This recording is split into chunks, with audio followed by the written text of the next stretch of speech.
मुश्किल उनको काफ़ी मुश्किल हो रही है। हमने कहा था कि इस पे डिस्कशन होना चाहिए और सरकार इंटरेस्टेड नहीं है, मगर हम इस मुद्दे को उठाते रहेंगे और सरकार पे दबाव डालेंगे। जिन सेंटर्स पे ये परीक्षा हुई उन सेंटर्स का इंफ्रास्ट्रक्चर क्या था, क्या मंत्री जी ने जानकारी की थी इस बात की? ओके अध्यक्ष महोदय, मेरे आपके माध्यम से एक ही निवेदन है कि बिना ये मंत्री जी रहेंगे तो न्याय नहीं मिलेगा बच्चों। आज लोकसभा में राहुल गांधी और अखिलेश यादव इस देश के छात्रों का मुद्दा उठा रहे थे, मगर नीट पेपर लीक को सरकार स्वीकार ही नहीं कर रही है। शिक्षा मंत्री धर्मेंद्र प्रधान कह रहे हैं कि पिछले 7 सालों में कोई पेपर लीक नहीं हुआ है। मगर क्या आप जानते हैं कि मॉनसून सत्र की शुरुआत कैसे हुई? कांग्रेस कह रही है प्रधानमंत्री रोना बंद कीजिए, रुदाली बंद कीजिए, क्योंकि प्रधानमंत्री ने जो बयान दिया है वो हैरत में डाल देने वाला है। प्रधानमंत्री नरेंद्र मोदी अपने कार्यकाल के 11वें साल में हैं, और क्या आप जानते हैं अपने 11वें साल में प्रधानमंत्री विक्टिम कार्ड खेल रहे हैं, खुद को पीड़ित बता रहे हैं। प्रधानमंत्री नरेंद्र मोदी ने कहा कि 2.5 घंटे तक देश के प्रधानमंत्री का गला घोंटा गया। शब्दावली देखिए दोस्तों, गला घोंटा गया।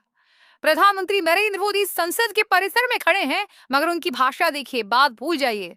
आज मैं प्रधानमंत्री से कुछ सवाल पूछना चाहता हूं। प्रधानमंत्री, आपको याद है जब अडानी के ऊपर राहुल गांधी ने भाषण दिया था, क्या आपके बयान को 19 जगहों से नोचकर हटाया गया? हाल ही में जब राहुल गांधी के बयान को भाजपा ने झूठे तरीके से पेश किया कि उन्होंने हिंदुओं को हिंसक बताया, जबकि राहुल गांधी ने कहा कि आरएसएस, बीजेपी और आपकी सोच हिंसक है, तब उनके उस बयान को एक्सपंज कर दिया गया। क्या आपके साथ ऐसा हुआ? राहुल गांधी ने संसद के अंदर प्रमाणित किया था कि जैसे ही कोई तस्वीर वो दिखाते हैं तो कैमरा उनसे हट जाता है। क्या आपके साथ ऐसा हुआ? राहुल गांधी के साथ अक्सर होता है कि जब वो भाषण दे रहे होते हैं तो कैमरा जो होता है वो लोकसभा अध्यक्ष ओम बिरला पर होता है। क्या आपके साथ ऐसा हुआ? सबसे बड़ी बात, क्या आपका माइक ऑफ कभी हुआ है? प्रधानमंत्री, जब आप भाषण देते हैं तो ओम बिरला साहब का एक्सप्रेशन कुछ इस तरह से होता है, और जब राहुल गांधी भाषण देते हैं तो उनका एक्सप्रेशन कुछ इस तरह से होता है। और राहुल गांधी ने मुद्दा भी उठाया था कि जब ओम बिरला प्रधानमंत्री से मिलते हैं तो झुककर मिलते हैं, और जब राहुल गांधी से मिलते हैं तो पीठ एकदम सीधी होती है। मैं आपसे पूछना चाहता हूं प्रधानमंत्री, आपके सामने तो ओम बिरला साहब झुकते हैं, फिर भी आप ये कह रहे हैं कि मेरा गला घोटा गया। कब तक प्रधानमंत्री इस तरह से विक्टिम कार्ड खेलते रहेंगे? सुनिए प्रधानमंत्री ने क्या कहा। 2.5 घंटे तक देश के प्रधानमंत्री का गला घोंटने का, उनकी आवाज को रोकने का, उनकी आवाज को दबाने का लोकतांत्रिक परंपराओं में कोई स्थान नहीं हो सकता है, और इसका कोई पश्चाताप तक नहीं है, दिल में दर्द तक नहीं है। दोस्तों, मेरे हिसाब से ये जो बयान है वो गरिमा की सभी हदों को पार करता है। वो प्रधानमंत्री को एक बहुत ही अजीब व गरीब हालात में पेश करता है। वो बताता है कि 11वें साल भी प्रधानमंत्री नरेंद्र मोदी विक्टिम कार्ड खेलने से बाज नहीं आएंगे। मैं समझना चाहता हूं क्यों। एक तरफ प्रधानमंत्री बयान देते हैं और दूसरी तरफ शिक्षा मंत्री कहते हैं कि 7 सालों में कोई पेपर ही लीक नहीं हुआ। सुनिए उन्होंने क्या कहा। With full responsibility, I would like to submit in front of House through you, sir. There is no evidence of paper leak in last 7 years. Rahul Gandhi ने इस पर पलटवार करते हुए कहा है कि ये बहुत दुख की बात है कि शिक्षा मंत्री पेपर लीक होने को ही स्वीकार नहीं कर रहे हैं। ये स्पष्ट है कि ये गंभीर मुद्दा है, और मुद्दा सिर्फ नीट का मुद्दा नहीं है, ये संस्थागत खामी है, सिस्टमिक फेलियर साफ तौर पर दिखाई दे रहा है। मगर दुख की बात यह है कि राहुल गांधी ये तमाम मुद्दे उठा रहे थे और शिक्षा मंत्री इतिहास का दामन थामे हवा में लहरा रहे थे। सुनिए राहुल गांधी ने किस तरह से सरकार को कटघरे में खड़ा किया। It's obvious to the whole country that there is a very serious problem in our examination system. This is not just a question of NEET, it is in all the major examinations. Now, the minister has blamed everybody except himself.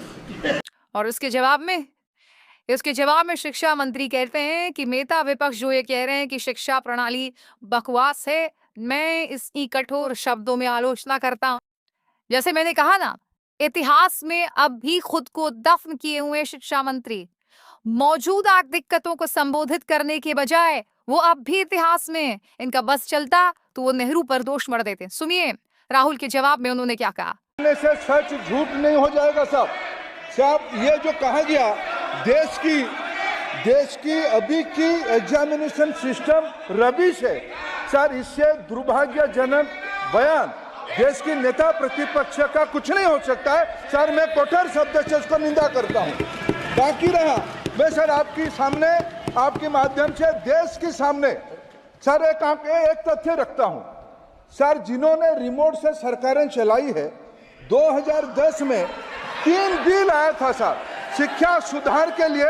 उन्हीं की party के नेता आदरणीय कपिल सिब्बल साहब 3 bill लाए थे, उसमें से एक बिल था एजुकेशन, उसमें एक बिल था prohibition of unfair practice bill 2010, जिसके उद्देश्य एजुकेशन इंस्टीट्यूशन में माल प्रैक्टिस को बंद करना। सर मेरे सरकार की हिम्मत है, अभी हमने पब्लिक एग्जामिनेशन की रेगुलरिटीज में बिल लाए, कानून बनाए। क्या मजबूरी था कांग्रेस पार्टी की, क्या मजबूरी था नेता प्रतिपक्ष की, उन्होंने उस बिल को उल्टा किया, किसके दबाव में उल्टा किया?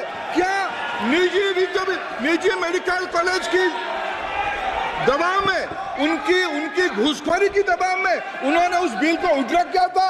सच सुनने की सामने ही है ये। मैं किसी की विद्वता में प्रश्न नहीं उठाता हूं, लेकिन सच 2010 में शिक्षा सुधार की बिल उन्हीं की सरकार ने लाया था, दबाव में उन्होंने उल्टा किया। जैसे मैंने बताया दोस्तों, अखिलेश यादव भी उग्र हुए। उन्होंने कहा ये बात स्पष्ट हो जाएगी कि ये सरकार जो है वो पेपर लीक करने का रिकॉर्ड बनाएगी। वो लगातार मुद्दे उठाते रहे, उन्होंने सवाल पूछे, स्पेसिफिक सवाल पूछे। अध्यक्ष महोदय, ये सरकार किसी और का रिकॉर्ड बनाए ना बनाए, लेकिन पेपर लीक का रिकॉर्ड जरूर ये सरकार बनाएगी। अध्यक्ष महोदय, मुझे इसके बैकग्राउंड में नहीं जाना है कि पूछें। अध्यक्ष महोदय, मुझे बैकग्राउंड में नहीं जाना है कि कब कैसे किस संस्था को बनाया गया है। पूरे देश के छात्र इस पे आंदोलित थे।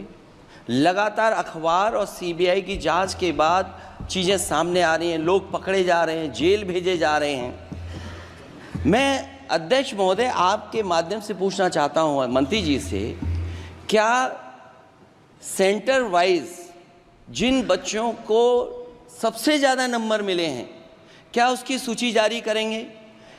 30,000 सीटें जहाँ हैं, कई सेंटर अध्यक्ष महोदय ऐसे हैं जहाँ 2,000-2,500 बच्चे पास हो गए हैं। सरकारी सीटें 30,000 हैं, कई सेंटर में 2,000 से ज़्यादा पास हो गए। कई प्रदेश के ऐसी जगह है जहाँ पर कुछ सेंटर से 600 से 650 से ज़्यादा सबसे ज़्यादा नंबर हैं। और अगर वो संस्था इतनी क्रेडिबल थी तो अध्यक्ष महोदय जिन सेंटर्स पे ये परीक्षा हुई उन सेंटर्स का इंफ्रास्ट्रक्चर क्या था? क्या मंत्री जी ने जानकारी की थी इस बात की? अध्यक्ष महोदय, मेरे आपके माध्यम से एक ही निवेदन है कि बिना ये मंत्री जी रहेंगे तो न्याय नहीं मिलेगा।